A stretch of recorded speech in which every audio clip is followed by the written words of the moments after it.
J'ai été attaqué par le mal depuis 2005, le 13 août. Les gens tombent à la douche et on dit, il se lavait quand il est tombé et puis il est parti. Jusque-là, on ne connaissait pas l'hypertension en tant que telle.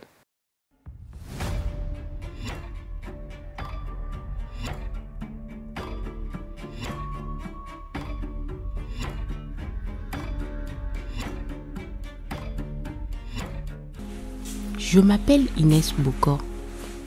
Je suis anthropologue de la santé. Il y a de cela 2 ans, j'ai perdu ma cousine à cause de l'hypertension artérielle. Ce fut un traumatisme pour la famille qui se reproche de ne rien avoir vu venir. Je veux comprendre ce qui est arrivé à ma cousine. Aujourd'hui, je vais à Ouidah pour rencontrer Brigitte. Âgée de 42 ans, Brigitte est veuve et mère de 4 enfants. Elle a failli subir le même sort que ma cousine.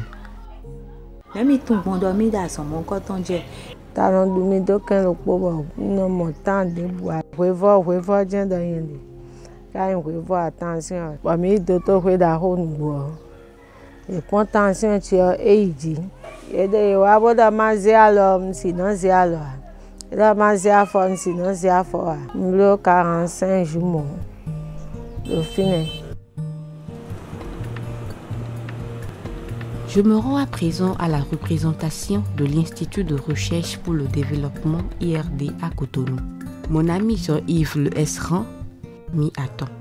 En 2018, il a mené une enquête auprès de sujets hypertendus dans le cadre du projet Global Med. Il a bien voulu m'accompagner pour assister à quelques entretiens avec des personnes souffrant d'hypertension artérielle.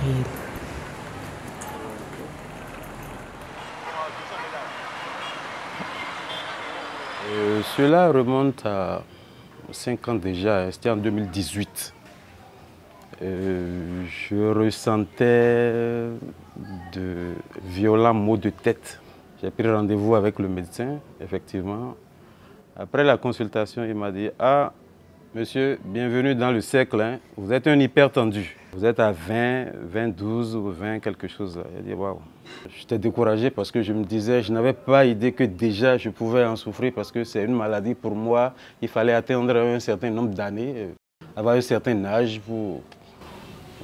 pour avoir cette maladie-là. Comme Brigitte à Ouidah, M. Joseph Rouanou a subi les conséquences de ce mal. En 2005, Joseph se retrouve brutalement paralysé du côté droit. Enseignant du primaire, il a dû prendre une retraite anticipée. Cela fait maintenant 18 ans qu'il vit avec l'hypertension et un handicap. J'ai été attaqué par le mal depuis 2005, le 13 août 2005. J'étais dans mon canapé et puis je m'étais affaissé. On m'a transporté à l'hôpital. Je ne parlais plus, je ne faisais plus rien. J'ai fait 1 jour, 2 jours, ça n'allait pas. Quelqu'un m'a proposé de venir sur un charlatan, pratiquement. On m'a déposé là-bas. De là, j'ai fait 3 mois, quelques jours. Il n'y avait pas de choses là, quoi. Au contraire, ça augmente, si bien que mes muscles et tout ça là, se raidissaient. Bon, je suis revenu encore à la maison. Quelqu'un est venu ici, m'a dit, bon, ok, il va falloir que tu ailles au centre de santé. Pour contrôler ou combattre cette maladie, des décisions sont prises en fonction des conseils reçus et des moyens à disposition. Du comprimé aux plantes médicinales, chacun se défend comme il peut.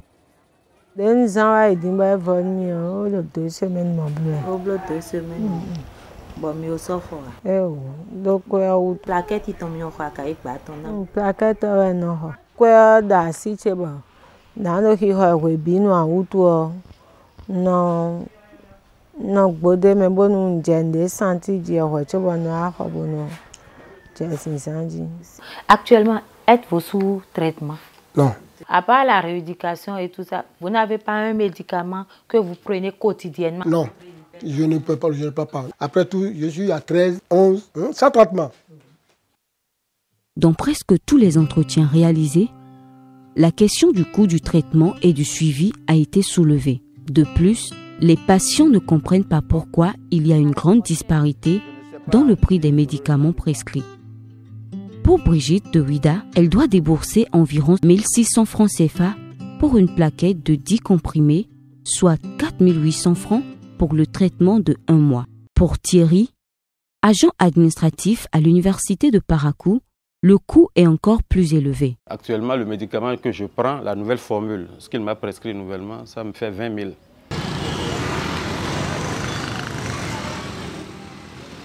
Je sais pertinemment que la moitié de mes patients n'achètent pas leurs médicaments.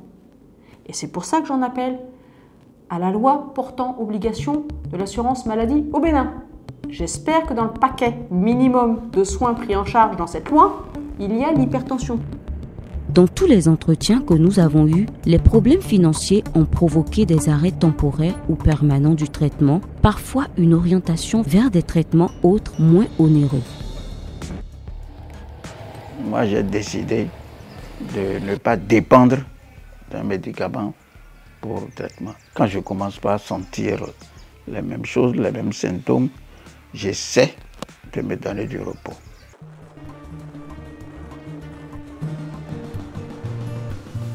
En écoutant toutes ces personnes expliquer comment elles vivent cette maladie, je me dis que ma cousine est décédée par manque d'informations, manque de conseils, manque d'argent.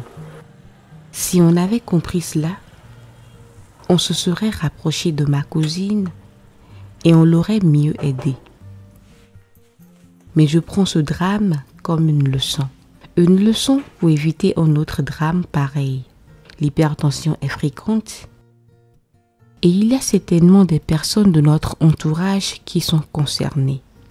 À nous d'être vigilants, de nous rapprocher d'elles et de les aider à mieux gérer une maladie qui, bien prise en charge, n'est pas grave.